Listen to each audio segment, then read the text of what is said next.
the police. Stay where you are. Stay where you are. Show your signs.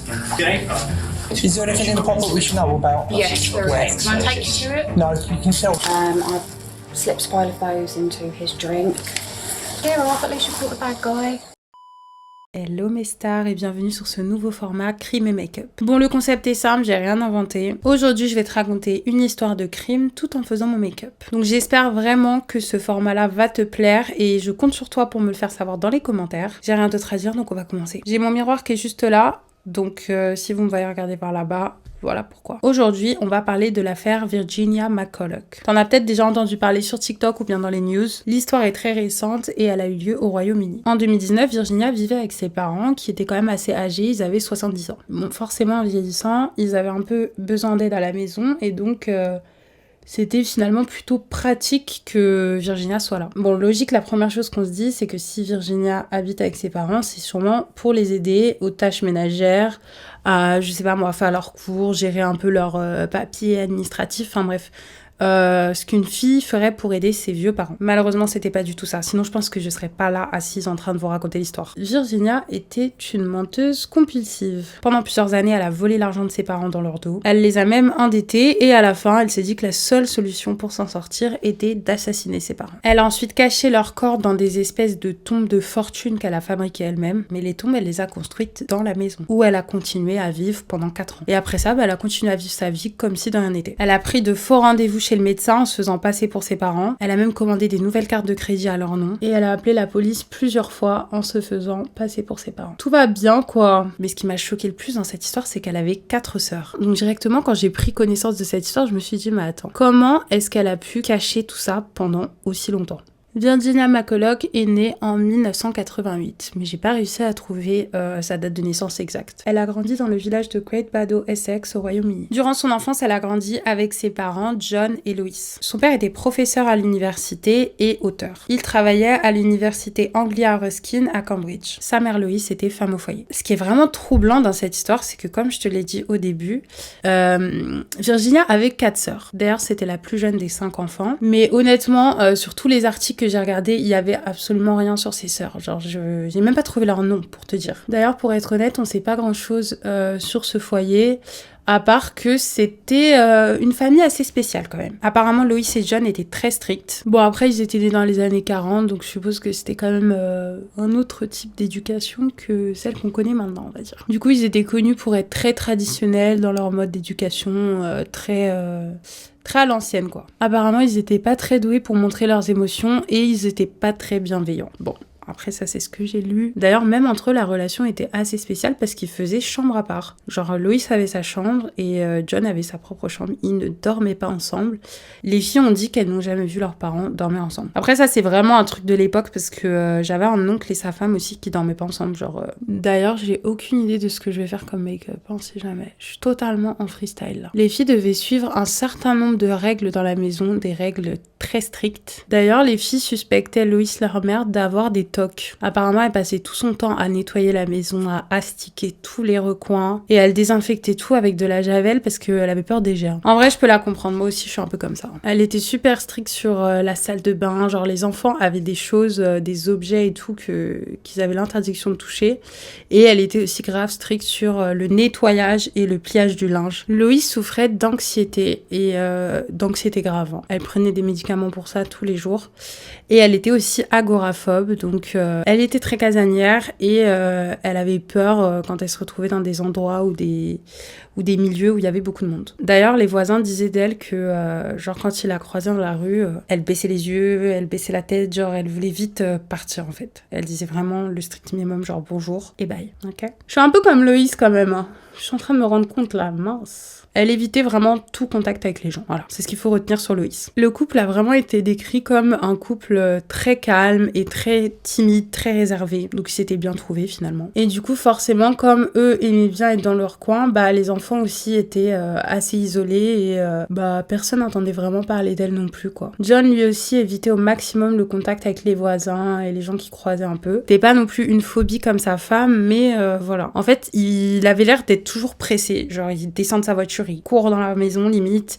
il sort de la maison, il fonce dans la voiture.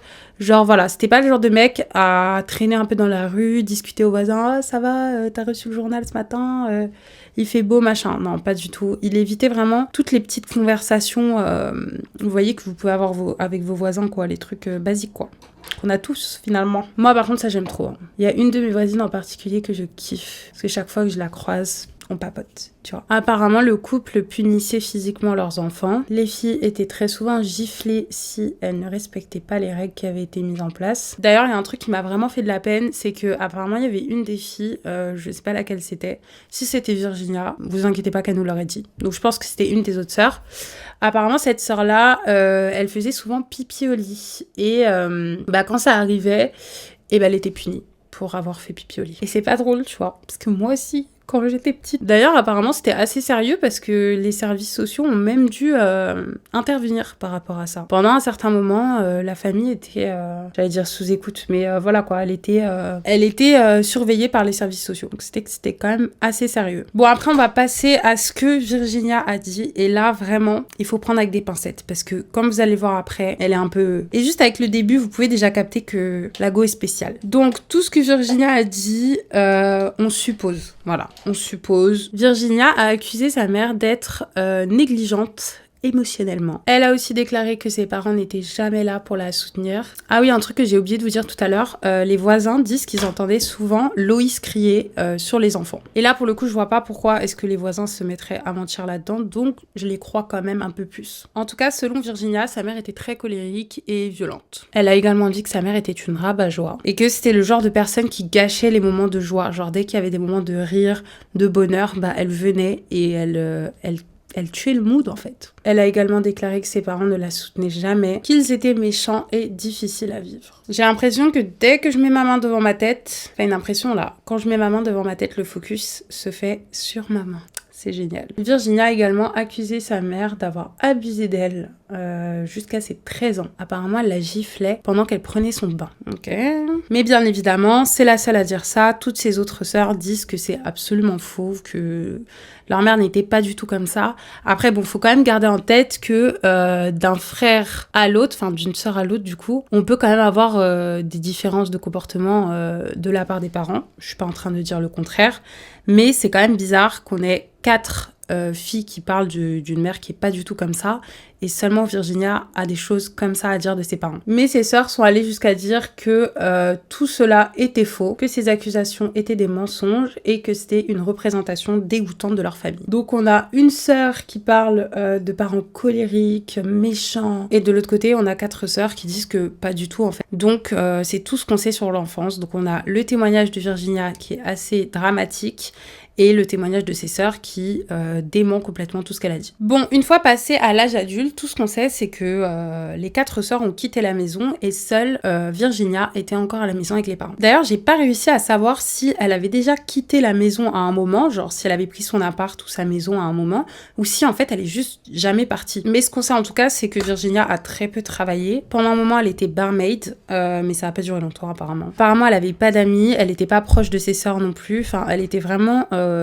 isolée dans son coin. D'ailleurs, ses sœurs l'ont décrite comme une personne très gênante et une menteuse compulsive. Voilà, donc bon, je pense qu'il y avait quand même des tensions de base avec ses sœurs, hein. Je pense que c'était pas la folie, quoi. On arrive maintenant à 2018. À ce stade-là, Virginia a la trentaine et elle est au chômage. Donc c'est qu'elle a quand même travaillé, hein, parce que pour être au chômage, c'est que... Elle a quand même bossé à un moment, mais bon. Je sais pas du tout ce que je suis en train de faire avec le maquillage, là. Bon, Virginia vit avec ses parents dans cette maison de 3 étages, qui est dans un lotissement qui est quand même très... Je veux dire, c'est pas une maison isolée, hein. Il y a beaucoup de monde, il y a beaucoup de voisins partout. Et d'ailleurs, il y a même un voisin qui partage un mur commun avec la maison. C'est une maison mitoyenne. Et oui, on parle la langue de Molière ou on ne la parle pas. À ce stade-là, John et Loïs ont 70 ans. Ils ont besoin de plus d'attention, ils ont besoin d'un peu d'aide et de soins. Clairement. D'ailleurs, ils ont tous les deux pas mal de problèmes de santé, surtout John en réalité. Alors, liste de toutes les maladies de John, le pauvre. John a le diabète de type 2, il a de l'hypertension artérielle, il a du cholestérol, et du coup, forcément, il prend différents médicaments pour ses problèmes de santé. Loïs, de son côté, son anxiété n'a fait que s'empirer, ça va pas du tout, c'est une boule de stress en fait, Loïs. Du coup, forcément, elle continue à prendre ses médicaments pour régler son anxiété, mais honnêtement, ça s'arrange pas. Donc Virginia, comme je l'ai dit tout à l'heure, elle vit avec ses parents, elle fait un peu la fille modèle, tu vois. Ouais, je suis là.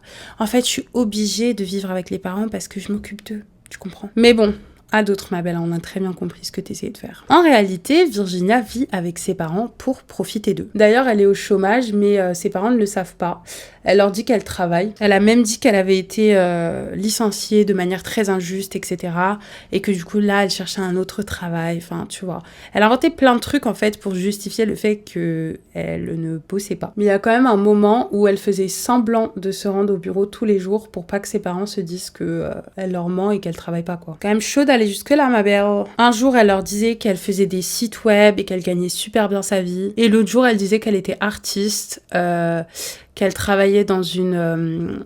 qu'elle était étudiante dans une école d'art super stylée et tout. Et qu'en gros, elle allait vendre ses œuvres d'art pour super cher, qu'elle allait s'en mettre plein les poches et tout.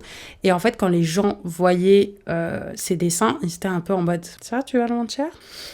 Les gens clairement ne la croyaient pas parce que c'était pas une si bonne dessinatrice que ça en fait. En réalité, le vrai travail de Virginia était de voler l'argent de ses parents. Pose une question, comment est-ce qu'elle leur a volé l'argent? Et ben en fait, elle a réussi à les convaincre de s'occuper totalement de leurs finances. Elle les a amadoués, enfin elle les a pas amadoués mais elle les a manipulés en leur disant oui, vous savez, maintenant vous êtes vieux, vous savez pas comment ça fonctionne, les banques en ligne, etc. Donc il faut que je m'en occupe comme ça au moins. Moi, j'ai la main dessus et je sais, je gère vos finances. Elle leur disait qu'en plus de nos jours, il y avait beaucoup de scammers, qu'ils allaient leur voler l'argent et tout, donc c'était mieux qu'elle s'en occupe parce qu'elle était plus jeune et donc forcément, elle savait comment gérer tous ces trucs-là. Forcément, non, pas forcément, mais en tout cas, ils ont fait confiance à leur fille, ils lui ont donné l'accès à leur carte bancaire, à leur compte en banque. Elle pouvait vraiment faire tout ce qu'elle voulait avec. Et c'est là que Virginia va commencer à voler l'argent de ses parents. En fait, ce qu'elle faisait, c'est qu'elle virait l'argent de leur compte directement sur le sien. Alors, comme ça, au moins, c'est pas compliqué. Elle faisait plein d'achats avec leur carte de crédit. C'était vraiment une meuf qui avait un problème avec les dépenses. En fait, dès qu'elle commençait à faire un peu de shopping, elle achetait tout et n'importe quoi. Et elle collectait un tas de trucs chez elle dont elle avait vraiment pas besoin. Bon, à ce stade-là, tu te dis... Et ses sœurs dans tout ça, genre, elles se sont pas rendues compte ou quoi que ce soit. Bah, en fait, il semblerait que les parents étaient pas non plus super proches de leur fille. Elle leur rendait pas très souvent visite. Pourtant, Loïs et John avaient des petits-enfants. Et apparemment, ils étaient très proches d'eux. Ils aimaient beaucoup les voir, etc. Mais c'est vrai que, voilà, les filles avaient pas non plus l'habitude... d'aller chez leurs parents très régulièrement. Et ça va vraiment aider Virginia parce que comme ses sœurs étaient pas très impliquées dans la vie de leurs parents, bah en fait, ça faisait que Virginia pouvait faire absolument tout ce qu'elle voulait. D'ailleurs, c'est à ce moment-là que Virginia a commencé à s'inventer des problèmes de santé. Elle disait qu'elle souffrait de migraines et aussi de kystes bénins qui avaient besoin d'être retirés par un médecin, etc. Enfin, elle s'inventait une vie, quoi. Virginia a aussi menti sur une grossesse. Oui. Elle a simulé une grossesse entière. Elle a acheté un faux... vous savez, les faux ventres, là, qu'ils utilisent dans les films et tout. Elle a acheté ça sur Internet et elle le portait tous les jours en faisant genre que, elle était enceinte, quoi. Elle a simulé une fausse couche. Après, pour quelle raison elle a fait ça, honnêtement, seul Dieu sait. Elle a même pas vraiment expliqué, en fait. Je pense que c'était juste un besoin pour elle d'avoir de l'attention, d'être le centre de l'attention. Pour moi, c'est comme ça que je le vois. Hein. Dis-moi dans les commentaires ce que t'en penses, d'ailleurs. À ce stade-là, Virginia a des milliers de dettes au nom de ses parents qui n'ont aucune idée de ce qui se passe. Et Virginia passait également beaucoup de temps à jouer en ligne. Et le truc, c'est qu'elle était nulle, quoi. Donc, elle perdait des milliers de pounds. Et elle a pris tellement de crédit au nom de ses parents que il y a un moment où ils l'ont appris en fait. Honnêtement, on pourrait croire que elle se fait cramer une fois, mais ça va la calmer quoi, elle va se calmer, elle va arrêter. Non, Virginia, je pense que quand elle a un truc en tête... Bon, du coup, ses parents réalisent qu'il y a quelque chose qui cloche avec leurs finances et directement, ils confrontent Virginia tout simplement parce que c'est elle qui est censée s'occuper de leurs finances. Devine ce qu'elle dit. Elle leur dit oh, « Mais non, c'est des scammers, je vous en avais parlé, ils vous ont pris l'argent sur votre compte, vous vous êtes fait avoir et tout, nanani, nanana. » Un jour, pour justifier tous les mouvements bizarres qu'il y avait sur leur compte,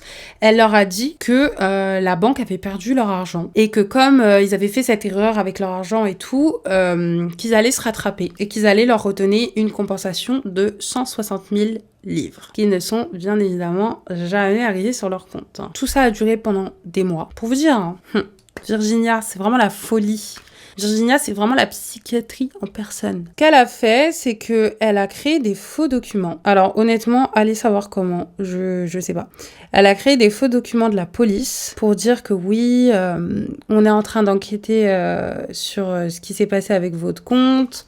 Vous en faites pas, on est en train de tout régler quoi. Sans savoir que c'était en fait leur fille, la folle, qui leur avait volé l'argent. On arrive maintenant à mars 2019, ça fait maintenant des mois que Virginia vole de l'argent à ses parents.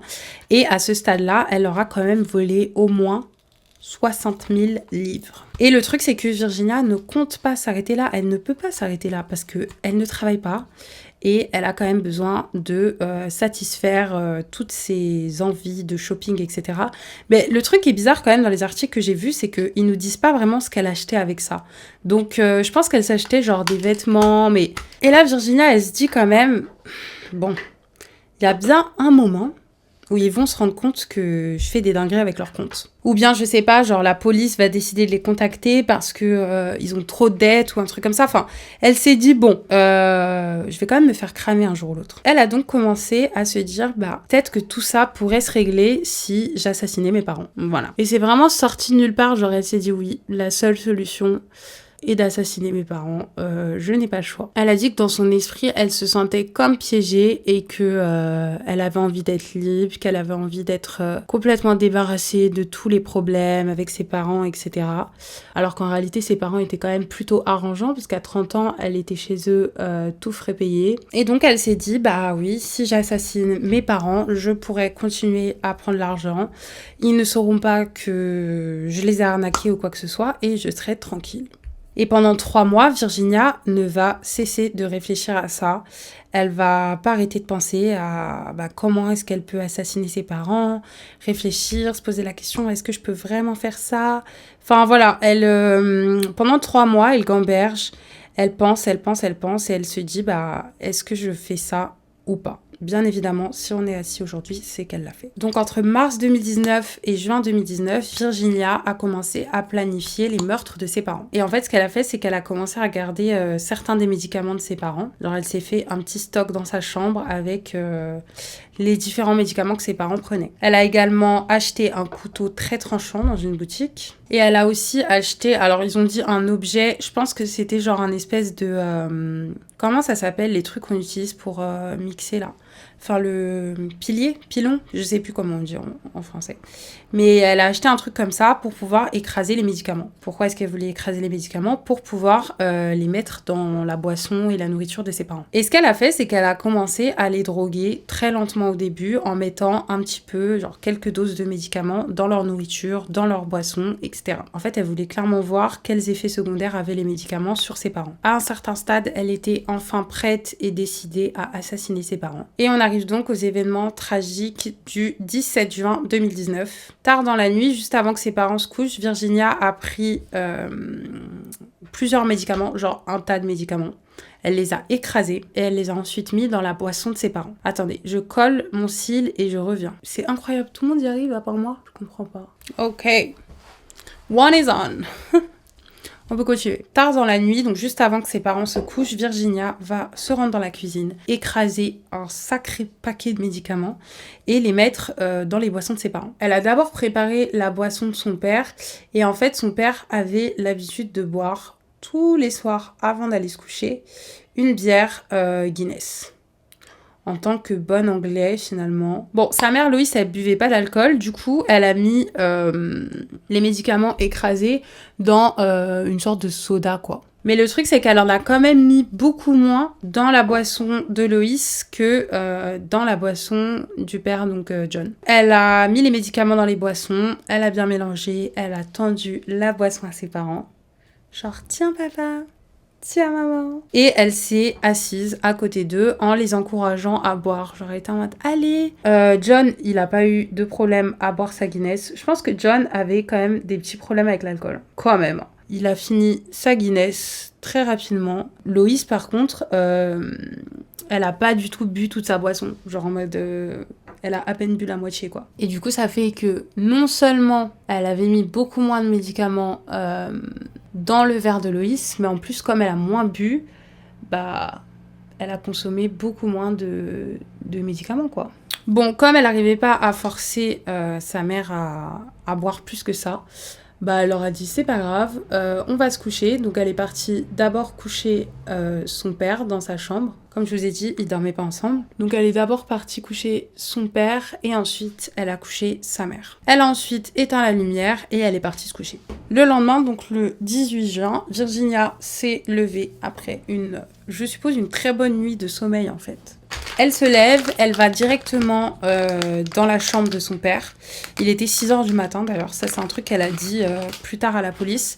Il était 6h du matin quand elle s'est réveillée, elle s'est rendue dans la chambre de son père pour voir si il était toujours vivant et son père ne respirait pas. Donc il était déjà décédé.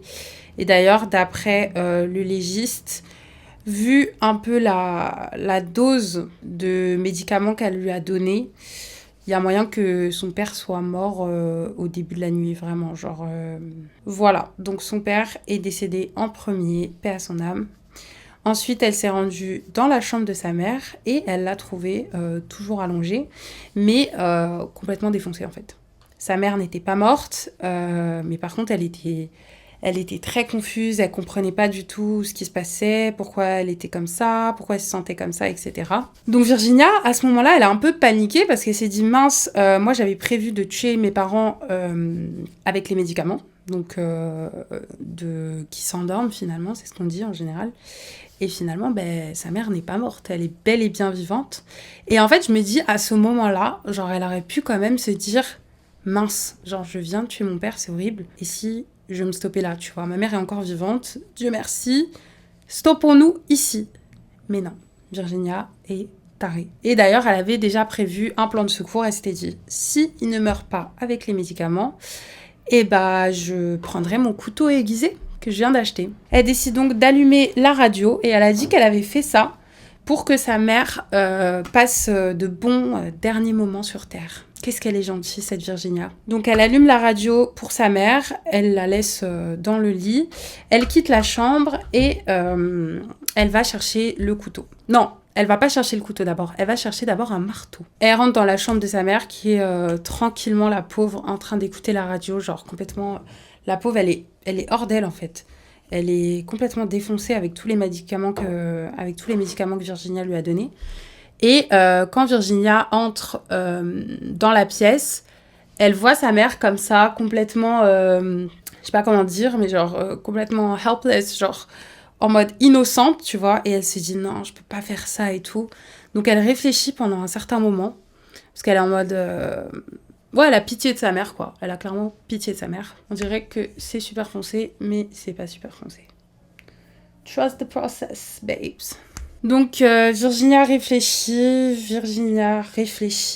et elle se décide. Elle prend le marteau, s'approche de sa mère et lui frappe la tête avec. Et à ce moment-là, elle se dit qu'un coup suffirait, sauf que pas du tout, en fait. Sa mère se retourne vers elle, elle la regarde et elle lui dit...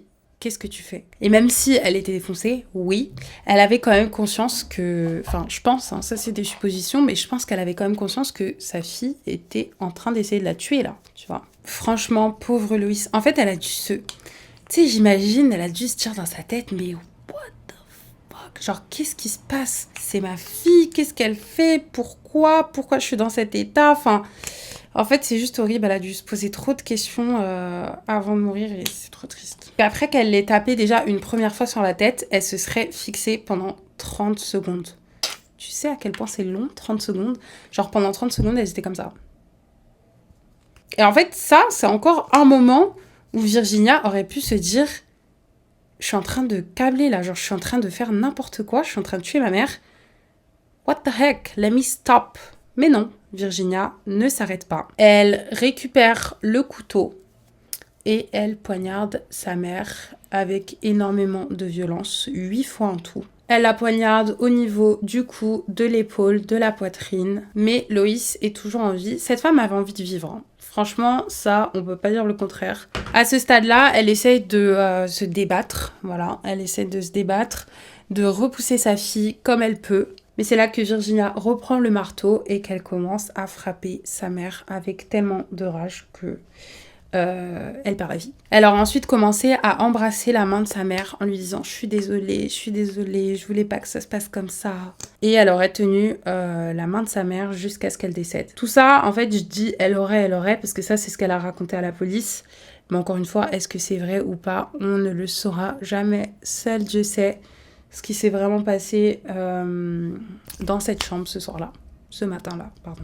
Quelques heures plus tard, elle se rend donc en ville pour acheter tout ce dont elle aurait besoin pour, je sais pas moi, sûrement nettoyer et réfléchir à où est-ce qu'elle va mettre le corps de ses parents, qu'est-ce qu'elle va en faire. Elle s'est donc rendue dans un magasin, c'est un peu l'équivalent de Leroy Merlin en Angleterre, et elle a commandé 40 parpaings et du ciment. À son retour, elle a téléphoné à la banque de ses parents. Elle recommande une carte de crédit pour continuer à utiliser leur argent alors qu'elle les a tués quelques heures avant.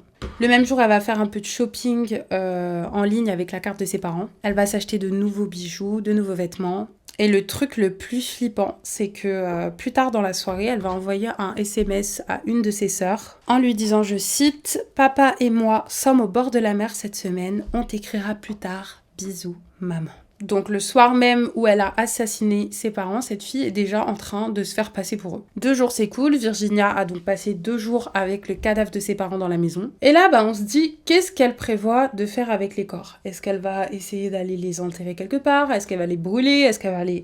Je sais pas moi. Mais non, Virginia est différente. Et Virginia va décider d'enterrer ses parents dans la maison. Et c'est d'ailleurs à ça que servaient les parpaings, le ciment, etc. La meuf comptait enterrer ses parents dans la maison. Elle va donc placer le corps de ses parents dans 2 sacs de couchage qu'elle avait achetés quelques jours avant ça. Une fois dans les sacs de couchage, elle va traîner d'abord le corps de son père dans son bureau, où elle va le placer dans un coin de la pièce. Elle va ensuite enrouler le sac de couchage qui contient le corps de son père avec 11 sachets plastiques. Puis elle va prendre les parpaings qu'elle avait commandés et va commencer à les empiler les uns sur les autres pour créer une tombe autour de son père. Puis elle a utilisé le ciment pour lier les parpaings entre eux et a laissé le corps de son père là-bas. Quant au corps de sa mère, pas du tout la même technique. Pour son père, on pourrait croire que elle l'a un peu respecté quand même. Elle lui a fait une tombe, voilà, elle l'a bien entreposée, etc. Non, sa mère, elle a placé sa mère dans une armoire, genre debout comme ça, et elle a mis des parpaings autour de l'armoire, comme un peu pour la condamner, quoi. Donc il y a clairement une différence entre la manière dont Virginia a traité le corps de sa mère et le corps de son père. Et le plus fou dans cette histoire, c'est qu'après ça, elle revient à sa vie normale, la meuf sort en ville, elle va faire du shopping, enfin... comme si de rien n'était, quoi. Elle parle aux voisins, et d'ailleurs elle parle même de ses parents aux voisins. Et le soir, elle rentre tranquillement chez elle. Elle se couche dans son lit, juste à côté du corps de ses parents. Comme personne n'est au courant, elle continue à toucher la pension de ses parents, qui représente quand même des milliers de livres par mois. Et elle continue à ouvrir un nombre incalculable de cartes de crédit, de comptes bancaires au nom de ses parents dans différentes banques. Et tout ça a duré pendant des mois et personne ne semblait remarquer que Lois et John étaient décédés. Mais après quelques mois, les voisins ont quand même commencé à se poser des questions, Dieu merci. Ils ont remarqué par exemple que les rideaux de la maison étaient toujours fermés et que Virginia se comportait bizarrement, qu'elle se précipitait pour rentrer et sortir de la maison super rapidement. Et du coup, forcément, ils ont commencé à lui poser des questions genre où sont tes parents? Est-ce qu'ils vont bien? Qu'est-ce qui se passe, tu vois? Un jour, elle leur disait que ses parents étaient malades et que du coup, ils restaient à la maison pour se reposer. Un autre jour, elle leur disait qu'ils étaient en voyage. Mais le truc qui est ouf quand même, c'est que ces 4 sœurs n'ont pas remarqué que leurs parents avaient disparu. Mais en même temps, il faut dire que Virginia était assez rusée parce qu'en fait, elle envoyait assez régulièrement des messages à ses sœurs en se faisant passer pour sa mère en disant « Salut, ça va? Est-ce que les enfants vont bien? Tout se passe bien ?» Elle inventait un tas d'excuses et de mensonges du genre « La maison n'est pas rangée en ce moment, donc on peut pas vous recevoir. On est un peu malade, donc on peut pas vous recevoir. » Plein de choses qui justifiaient le fait que les filles ne peuvent pas venir voir leurs parents. Et elles y croyaient. Il y a même un jour où elle a parlé au téléphone avec sa sœur en se faisant passer pour sa mère. Genre elle copiait sa voix, etc. Et elles se sont pas rendu compte. Moi, je trouve que c'est ouf. En fait, je connais trop ma mère. J'arriverais à savoir que non, c'est pas elle, genre. C'est pas un vocabulaire qu'elle utilise, c'est pas des trucs qu'elle dit, genre. Je sais que j'aurais su, mais les filles ne s'en sont pas rendu compte. Et coup de chance pour Virginia, en 2020, la pandémie de Covid débarque. Et du coup, c'est encore plus normal que les parents soient isolés à la maison et qu'ils ne sortent pas. Parce que forcément, il y a une épidémie, c'est des personnes âgées, donc ils vont pas forcément... ils vont pas sortir, quoi. Ils ont peur de tomber malade, etc. Tout à fait logique. Et c'est ouf quand même que le Covid se soit passé pile au moment où Virginia doit absolument cacher ses parents, enfin cacher le fait qu'elle ait assassiné ses parents, quoi. Et honnêtement, je pense que si c'était pas pour le Covid, on l'aurait cramé depuis longtemps. Voilà, au bout d'un moment, je pense qu'il y a quelqu'un qui se serait réveillé quand même. Mais c'est vrai qu'avec le Covid, bah tout le monde était un peu en mode bon. Il y a plein de gens qu'on n'a pas vus pendant longtemps. Enfin moi, je sais, les gens de ma famille. Mais même après la fin de la pandémie, Virginia, elle a continué à envoyer des messages à ses sœurs en se faisant passer pour ses parents. Elle a envoyé même des cartes d'anniversaire, de Noël, de Pâques, etc. Et chose trop bizarre, elle faisait que d'appeler les médecins traitants de ses parents, de prendre des rendez-vous avec eux, enfin le médecin traitant en l'occurrence, parce qu'ils avaient tous les deux le même. Elle l'appelait, elle disait oui, j'aimerais prendre... Mais elle faisait une voix, genre elle prenait la voix de ses parents. Elle disait oui, j'aimerais prendre un rendez-vous et tout. Et finalement, au dernier moment, elle appelait la réceptionniste et elle lui disait genre finalement on va pas pouvoir venir, voilà. Et elle a fait ça, mais genre plein de fois. Vraiment. Elle téléphonait même à la police pour se faire passer pour sa mère et pour dire genre que les voisins sont trop bruyants ou qu'ils ont laissé des déchets dehors, etc. Jusqu'à, elle appelait la police. Je sais pas si vous réalisez. C'est comme si elle voulait qu'ils viennent et qu'ils trouvent tout ce qu'elle avait fait. Entre juillet 2020 et septembre 2023, Virginia a appelé la police 238 fois. 238 fois. Et ils se sont pas rendus compte qu'il y avait un problème avec cette meuf. 238 fois. Alors que t'as tué tes parents et que leur corps est dans la maison, tu appelles la police. Genre, c'est vraiment comme si elle cherchait à attirer l'attention sur elle pour qu'on se rende compte qu'elle a fait une dinguerie, quoi. Parce que quelqu'un qui veut se cacher, genre qui a fait un crime, qui a commis un crime, etc., va pas appeler la police 200 fois? Plus de 200 fois? Et d'ailleurs, c'est à ce moment-là que son comportement va devenir de plus en plus étrange. Virginia va passer des heures à balayer le devant de la maison. Et d'ailleurs, plusieurs personnes se sont dit qu'elle faisait sûrement ça parce qu'elle ne supportait plus d'être dans la maison dans laquelle elle avait tué ses parents. Elle a aussi commencé à essayer de devenir amie avec toutes les personnes qu'elle croisait dans la rue, que ce soit des inconnus, des commerçants du coin, ses voisins. Elle parlait avec tout le monde. Tu sais, c'est vraiment ce genre de personne, genre tu sais que vous allez commencer à parler et hop, t'es parti pour 30 minutes de conversation. La personne va pas s'arrêter de parler, il va te tenir la jambe pendant je ne sais combien de temps. C'était ce genre de personne. Et elle parlait de tout et n'importe quoi. Mais d'ailleurs, elle parlait beaucoup de ses parents. Et elle disait que oui, ses parents, ils étaient à la retraite et qu'ils allaient en voyage et qu'ils profitaient ensemble, etc. Elle parlait énormément de ses parents. Et elle parlait d'eux comme s'ils étaient vivants, bien évidemment. Mais elle disait aussi des trucs très bizarres. Genre à certains commerçants, elle disait que... la police était derrière elle parce qu'ils pensaient qu'elle avait tué ses parents. Mais le truc, c'est que les gens la voyaient vraiment comme la folle du village. Ils la prenaient vraiment pour une folle qui s'inventait une vie, quoi. Il n'y a pas un moment où ils se sont dit qu'elle disait la vérité, quoi.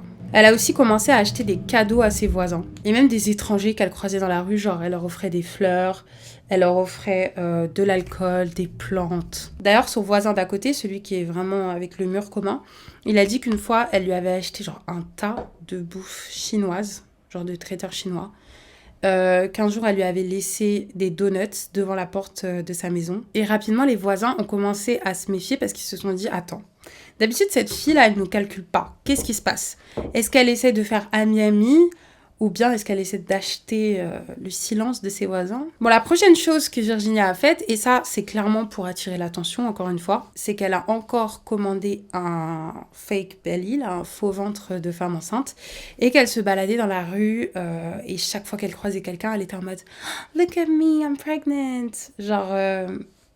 trop en train d'essayer de chercher l'attention des gens, quoi. Elle avait des fausses photos d'échographie qu'elle montrait aux gens et tout, en mode je vais avoir des bébés, regardez et tout. Bon, à ce stade-là, on est en août 2023, donc ça fait plus de 4 ans que Virginia a assassiné ses parents et il y a personne qui se doute de quoi que ce soit. Mais Virginia commence à devenir paranoïaque. Elle dit aux gens que son téléphone a été piraté, que la sonnette de sa maison a été piratée, qu'elle est sur écoute, etc. Enfin, grosse crise de parano, quoi. Elle dit qu'il y a des gens qui l'espionnent et elle va même commencer à appeler la police quasiment tous les jours. Une fois, elle a appelé la police et leur a dit qu'elle avait été attaquée par des hommes dans son jardin. Elle s'est fait des fausses égratignures sur le visage pour montrer qu'elle avait été agressée, quoi. Et le pire, c'est que ce jour-là, les policiers sont rentrés dans la maison. Genre, elle est allée jusqu'à les faire rentrer dans la maison pour en gros prendre sa plainte, etc. Comme eux, ils la suspectaient pas du tout de meurtre, ils étaient clairement assis juste à côté du cadavre de 2 personnes. Mais ils se sont pas rendus compte, quoi. Et c'est en septembre 2023 que tout va s'écrouler. Le médecin traitant de Loïs et John va commencer à réellement s'inquiéter parce qu'en fait, comme je vous l'ai dit au début, il s'agit de personnes qui ont des graves problèmes de santé et qui ont donc besoin de médicaments, enfin d'ordonnances pour leurs médicaments assez régulièrement. Donc là, au bout d'un moment, le médecin se dit, soit ils vont chez un autre médecin, soit c'est chelou parce que ils peuvent pas continuer à vivre s'ils ont pas ces médicaments. En plus de ça, il se dit c'est quand même bizarre, ils font que de prendre des rendez-vous et de les annuler, genre il y a quelque chose qui se passe, quoi. Merci, monsieur, de s'en rendre compte après autant de temps. La police commence donc à enquêter et elle appelle directement Virginia. Mais Virginia va leur dire que ses parents étaient en voyage et qu'ils n'avaient pas pris leur téléphone, donc il y avait aucun moyen de les joindre. À ce moment-là, la police déjà se dit c'est quand même très très très bizarre. On est en 2023, personne part en vacances sans son téléphone. Faut pas abuser, quoi. Même si t'as 70 ans, stop, doucement les mensonges. Un peu plus d'une semaine plus tard, donc le 15 septembre 2023, la police se dit, bon écoutez, on n'a toujours pas réussi à joindre Loïs et John, il y a quand même quelque chose de très bizarre ici, et ils décident donc d'intervenir. Ils obtiennent donc un mandat et se rendent à la maison de Loïs et John pour fouiller. J'ai oublié de blend, c'est une dinguerie. Et si déjà à ce stade-là, tu te dis que l'histoire est chelou, tu n'es pas prêt. Donc la police se rend au domicile, elle enfonce la porte, et là, elle trouve Virginia dans l'entrée, tout à fait calme, tout à fait tranquille, comme si elle les attendait limite. Le policier brandit un taser, parce que je pense qu'il se dit, bon, elle va quand même essayer peut-être un peu de se défendre. Pas du tout, Virginia les attend, Virginia... Limite, on dirait que Virginia a préparé le thé pour la police. Elle va pas se défendre du tout, hein. D'ailleurs, ce qui est vraiment flippant et choquant, c'est qu'elle a aucune émotion. La meuf est super calme. Elle leur dit même, genre, je coopère, genre, tranquille. À ce moment-là, la police lui demande est-ce qu'il y a quelque chose qu'on devrait savoir et directement, elle dit oui. Elle leur indique du doigt une pièce, elle leur dit est-ce qu'on pourrait aller là-bas parce qu'il y a quelque chose dont je dois vous parler. Et quand ils arrivent dans cette pièce-là, elle leur pointe du doigt l'endroit où est enterré, si on peut dire ça, l'endroit où se trouve le corps de son père en tout cas. C'est là qu'un officier de police lui dit et où est ta mère et qu'elle leur dit c'est un peu plus compliqué. La meuf est trop bizarre. Et genre, elle leur dit tout, hein. Elle leur dit tout. D'ailleurs, à un moment, le policier relit les détails qu'il a notés, parce que pendant qu'elle parlait, il prenait des notes et tout. Et c'est pas, elle lui dit c'est une armoire. Respecte c'est une armoire. C'est pas un placard ou je sais pas quoi, c'est une armoire. My mother upstairs in a cupboard next to the sink. Wardrobe. It's a double wardrobe. Mais le pire, vraiment, le moment où je me suis dit non, c'est pas possible, c'est un prank. C'est quand elle se tourne vers un des policiers et qu'elle lui dit mais réjouissez-vous, vous avez attrapé un méchant. Cheer up, at least you caught the bad guy. Genre vraiment la folie, elle est là, tranquillement en train de leur dire qu'elle a assassiné ses parents. Et elle essaie de faire la meuf sympa, genre de rigoler avec eux et tout, mais... délire, vraiment le délire. Avant de sortir, elle ajoute un dernier commentaire. Elle leur dit genre, ouais, dans ce sac, il y a une carte bleue, vous en aurez sûrement besoin pour votre enquête, etc. Genre vraiment, toujours dans son mood d'aider la police, quoi. Je comprends pas. Mais bon, au moins, elle aura pas fait perdre leur temps, hein, c'était très rapide. Bon, une fois qu'elle ait dit tout ce qu'elle avait à dire, il l'embarque et l'emmène au poste. Et c'est à ce moment-là que la police va faire la découverte terrifiante de Loïs, enfin du corps de Loïs et de John, qui sont là depuis 4 ans et qui, vous pouvez l'imaginer, ne ressemblent plus à grand-chose à ce stade-là. Ils sont tellement... détériorés en fait, je sais pas si c'est le mot. Ils étaient dans un si mauvais état de décomposition qu'ils ont dû être identifiés grâce à leurs dents. Bien évidemment, après ça, Virginia est accusée du meurtre de ses 2 parents. Et même en garde à vue, Virginia ne va pas se taire. Ah non, surtout pas. Il y a plusieurs clips où on la voit encore parler, raconter ce qu'elle a fait, etc. Et elle le dit avec tellement d'aisance en fait, comme si elle racontait sa journée. À un moment, elle essaie de nous la faire, genre, elle se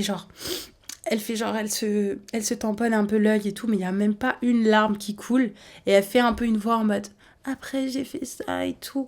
Genre, meuf, t'essaies de faire pitié à qui en fait? C'est donc à ce moment-là que les sœurs de Virginia et d'ailleurs tout le reste de la famille ont découvert ce qui s'était passé et franchement, ils étaient juste dévastés, comme vous pouvez l'imaginer. Les sœurs ont d'ailleurs fait plusieurs déclarations. Elles ont dit qu'elles étaient super tristes parce qu'elles n'avaient pas eu l'occasion de dire au revoir à leurs parents, qu'elles n'avaient pas vu depuis plus de 4 ans, donc c'est vraiment un truc de fou. Une des sœurs a dit « Comment Virginia a osé priver notre famille de ce droit ? Nous sommes orphelins à cause de ces actes odieux dont elle est la seule responsable. » Et en vrai, il n'y a même pas eu de procès parce que Virginia a plaidé coupable directement. Donc il y a plein de choses qu'on ne sait pas et qu'on ne saura jamais parce qu'il n'y a pas réellement eu d'enquête en fait. Mais on peut quand même imaginer que ses motivations étaient l'argent, clairement, parce qu'elle a quand même volé 60 000 livres à ses parents. Virginia présentait des signes de troubles de la personnalité. Elle était également en légère dépression et depuis le meurtre, elle présentait également des signes de psychose. Le juge a donc pris en compte ses problèmes mentaux et elle a été condamnée à la prison à vie avec un minimum de 36 ans. Après le procès, les 4 sœurs ont publié une déclaration pour dire à quel point leurs parents étaient extraordinaires, que John était un homme très travailleur, très sérieux, qu'il avait une passion pour l'enseignement et l'écriture et qu'il aimait vraiment son travail à l'université. Lois McCulloch a été décrite comme une femme gentille et attentionnée. Elle aimait beaucoup faire des voyages à la mer avec son mari et elle était passionnée par l'histoire et la famille royale. En fait, je me dis que les sœurs de Virginia, elles doivent tellement s'en vouloir. Genre, du jour au lendemain, t'apprends que tes parents sont décédés il y a 4 ans et qu'en plus, c'est ta petite sœur qui les a tués. Et toi, tu t'es douté de rien, genre. C'est horrible, je me sentirais trop mal. Je sais que je me sentirais trop mal. Franchement, j'ai hâte de lire votre avis sur cette affaire dans les commentaires. Merci à toi d'avoir regardé cette vidéo en entier, ça m'aide beaucoup. J'espère vraiment que ce format vous a plu. Bon, là, j'ai fait un peu un freestyle niveau make-up, mais la prochaine fois, je pense que j'essaierai de suivre un peu une inspiration, tu vois. Et je vais reprendre la main, parce que ça fait longtemps que j'ai pas fait des gros make-up comme ça. D'ailleurs, c'est la première fois, je pense, que vous me voyez avec un tel maquillage. N'hésite pas à me laisser des suggestions de vidéos dans les commentaires. Je te fais de gros bisous, prends soin de toi et que Dieu te garde.